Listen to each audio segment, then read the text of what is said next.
Hi, I'm Donald McIntyre, founder of Etherplan. I research, write articles, and podcasts about Ethereum Classic, Bitcoin, and decentralized applications. This series is Getting Started with Ethereum Classic, section Ecosystem Relations. I'm going to read the article Public Blockchains Are and Will Always Be Under Constant Social Attack. This is episode 43 of 50. Public blockchains are and will always be under constant social attack.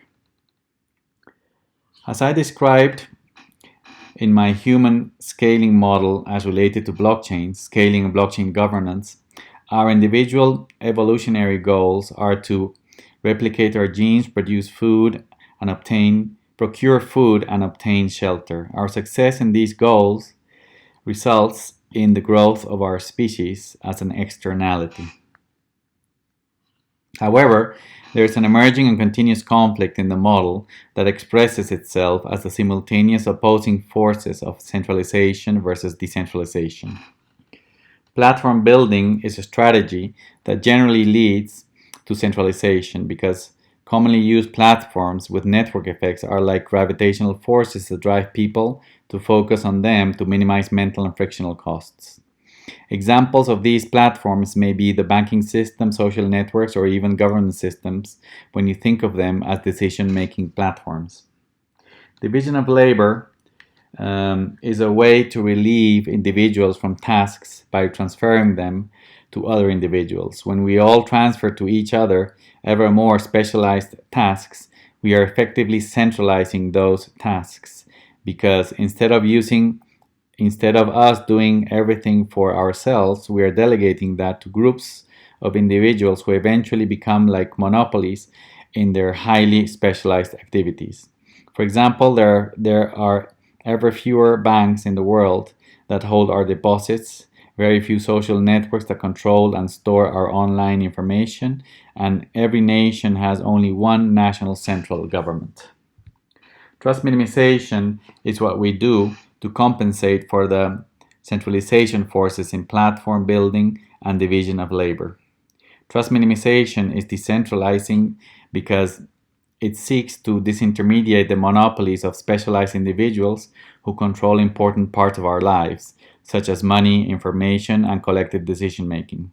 In the case of government, a typical trust minimization strategy is the concept of constitutional democracy because it divides roles in the state, executive, legislative, and judicial, and somewhat attempts to distribute decision-making by establishing popular voting on a regular basis.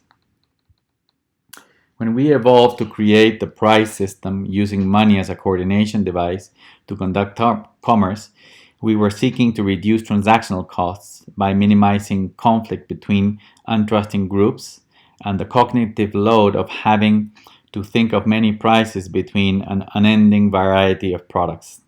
Selecting unified forms of money tends to centralization because it induces economic agents to use the platforms that support the currencies we selected. For example, the US dollar is an important worldwide currency standard that induces large amounts of consumers, businesses, and governments globally to use the US central banking system to store and transfer value. How is all of the above related to social attacks on public blockchains? If we want to coordinate by building platforms to divide labor, but at the same time those lead to centralization with trusted third-party risks, then we are presented with an unsolvable social tension that persists in time. Trust leads to cost reductions, but also leads to increased centralization risks. And this balancing act is constant. Public blockchains, both for monetary systems or smart contracts, are trust minimization strategies. We seek to solve the trusted third-party problem by creating peer-to-peer systems to connect, which at the same time use strong cryptography-based tools to minimize risk. Because trust minimization does not mean trustless, and economic agents naturally seek to maximize returns, blockchains import the same dynamics. Miners want more revenues, full nodes want the integrity of property and agreements for the users, and developers want their innovations to be adopted. Not only do these core stakeholders naturally incur in these tensions, but the broader blockchain ecosystem with consumers, businesses, and governments are increasingly interested in advancing their interests as well. For example, more consumers want the value proposition and benefits of blockchains, corporations want high performance and scalability, banks don't want to lose their margins, and governments don't want monetary policy out of their control. How are these persistent tensions manifested as social attacks on public blockchains? Public blockchains are objective and inert mechanical systems. So the tensions described above that play in favor or against them are primarily at the social layer. Within this layer, hackers may launch technical attacks such as 51% double spends, cyber identity forgery, or network partitions. On the other hand, individuals and organizations can also launch purely social attacks that can eventually undermine the integrity of the networks. Since the creation of Bitcoin, there have been all sorts of these purely social attacks, many of them absolutely inoffensive, such as just criticizing its technical design, declaring it useless against original alternatives such as gold, or building substitute systems with marginal benefits such as Litecoin in October of 2011. However, in the last few years, the conflicts have been in crescendo. During the block size debates between 2015 and 2017, there was an agreement made in New York, hence its name NYA, with miners representing 80% of hashing power, full node operators and exchanges, which sought to change the rules of the network for business reasons, such as faster scaling and performance, disregarding important technical and security concerns.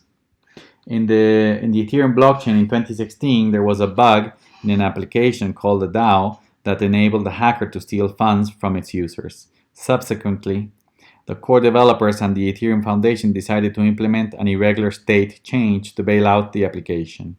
This was done even if it didn't affect the core protocol in any way, while violating basic blockchain principles, such as immutability of the state. In the Ethereum Classic blockchain, there was not only a technical 51% attack performed earlier in 2019, but in the last 8 months, the largest core developer team's parent organization did some controversial moves, such as removing admins from the community repo, creating a parallel protocol improvement proposal process, and making a unilateral announcement changing a future block number for the upcoming Atlantis hard fork. At the time of writing this article, there are many ongoing social attacks on public blockchains. These range from large corporations launching their own currencies, falsely describing them as cryptocurrencies, comparing them to Bitcoin as stable while saying BTC is speculative and volatile, and explicitly characterizing public blockchains as used by crooks, to politicians and Nobel Prize economists actively calling the cryptocurrencies to be shut down. Other types of social attacks come within industry participants who seek opportunistic gains by designing on-chain voting systems, claiming Bitcoin has unruly governance, creating competing alternatives to proof of work, the underlying technology that secures public blockchains, while falsely characterizing it as a technology that is bad for the environment or inefficient, when in reality it actually helps the environment and it is purposely inefficient to favor social scalability. What some see as toxic, others see as security. A strategy that has naturally evolved in the blockchain industry to compensate for our natural tendency towards centralization has been to use social media, such as crypto Twitter or Reddit, to vigorously denounce social attacks that are perceived as undermining the integrity of public blockchains.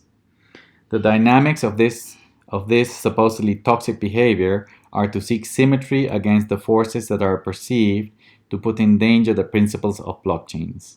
When one side has capital and resources to push an agenda, the other side has social media, which is a leveling technology used to compensate and balance power. Conclusion.